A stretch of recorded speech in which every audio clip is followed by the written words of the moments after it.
and you're going to just start with just doing, whatever, like effleurage kind of you want to do. And this is just how you will do it. I'll make sure. She has a tendency to lose her head. But I'll make sure her head's secure, so you don't. And so you're just sort of grazing her. I understand it's not like the perfect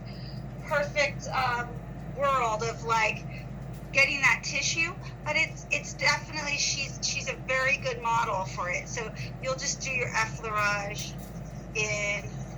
You tend to do that, okay, and then you'll start. You'll stroke. And as you see, like I showed in the video, I'm taking my time. The clavicular, her clavicular space is quite like short anyway, but you're getting the platysmal. And remember, you got to watch out for the trachea, but you can still, you're going into the scalene. But this is what you're going to do for your assessment. And after you've done your basically your 3 passes of hand over hand, because that gives a nice coverage, right? You start walking singular laterally up. And when I do this, you guys, I end up stroking all the way up about right here to the temporalis. Because once I do one side, I do a very smooth transition over. I see her head, she's moving around. I do that, and then once I've covered this area, I walk up.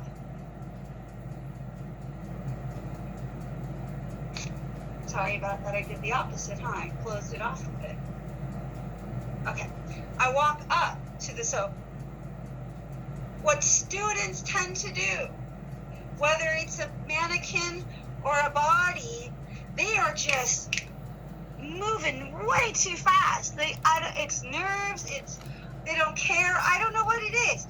But if you slow it down, because you're not fooling yourself if you don't know the steps, and you're definitely not fooling the client if you don't feel comfortable. So going fast is only reflecting or that you don't know what you're doing. So just the slower you go, the more like you even just come across in control. And if you forget a step, staying on another step for a little bit sometimes helps you get into that mind frame where you remember. So once you've walked up,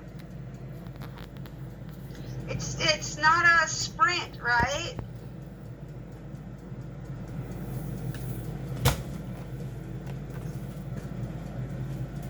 And you get right up to that forehead. If the video shows too, again, I use my thumbs as a placement holder, and I'm on the scalp. I'm not pressing down on the person. You cannot do this without pressing down on the client. Do not do it. Okay, because then it seems like you're drowning them, I hold as a placement. It gives me a lot of control instead of, right? I've got a lot of nice control, and I can walk around, like I call walking. My hands are walking across her frontalis muscle. Okay, so that's what you're going to do, right? And so that's all you're doing. And then when you work there, you do that 3 passes as well. And what students tend to do too is they'll tend to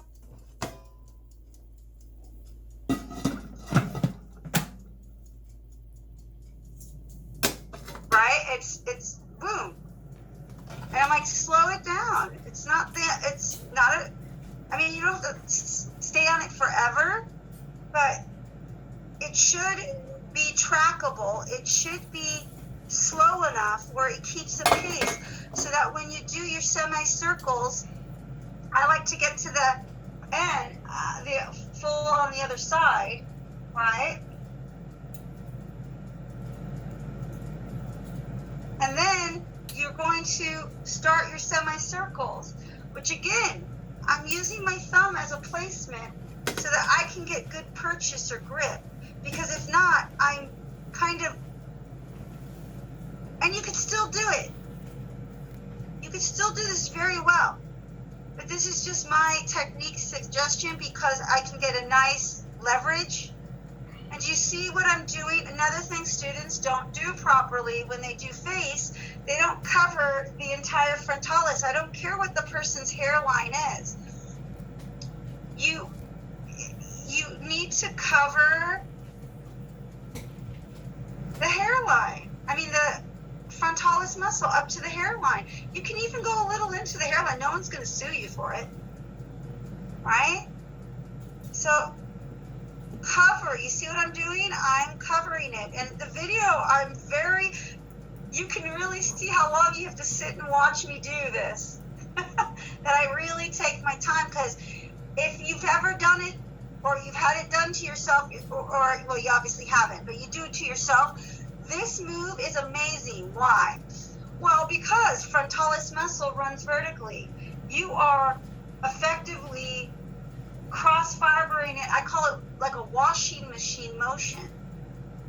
And you should be able to see the skin kind of pucker up.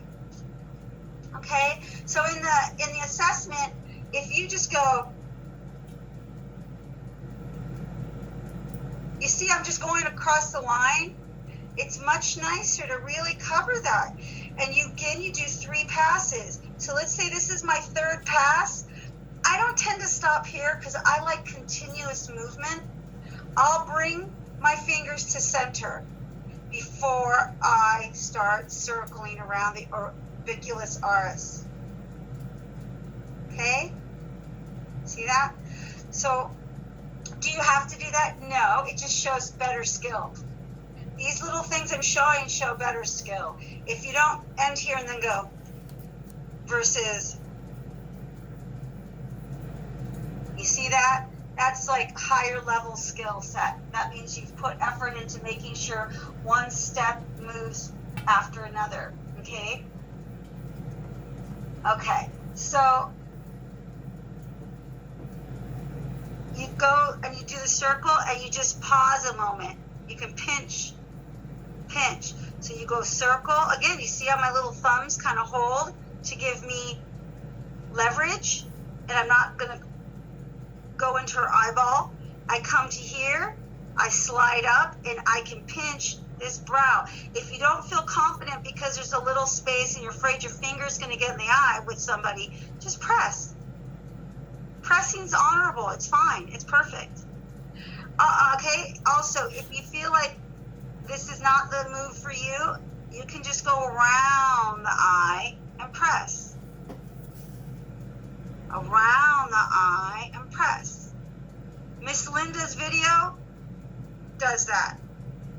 I work in here because there's a lot of tension in the eye area, the eye region, okay?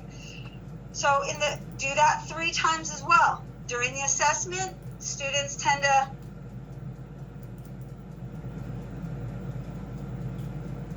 okay? That's usually what I see as a problem. It's not distinct. She's a mannequin, but there's no reason you can't be distinct in your steps. Okay, I'm going to get we're going to get dropped in less than a minute, so just log back on and I'll continue with what I'm doing, okay?